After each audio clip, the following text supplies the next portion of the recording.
Panginoon, sa bawat paggising po namin sa umaga, pinapasalamatan ka po namin sa bagong araw at bagong pagkakataon na iyong ibinigay.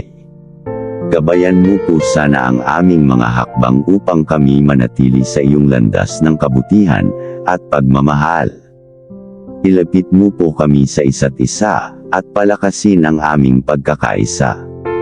Naway kami po ay maging instrumento ng iyong kagandahang loob, pag-asa, at liwanag sa mga tao sa paligid namin. Sa mga pagsubok po na aming haharapin, bigyan mo po kami ng lakas at tapang. Turuan mo po kaming magtiwala sa iyong plano at maging handa sa anumang hamon. Hiling po namin na palaging maging gabay ka, hindi lamang po para sa aming sarili, kundi para sa mas malawak na komunidad. Sa pangalan ni Jesus. Amen.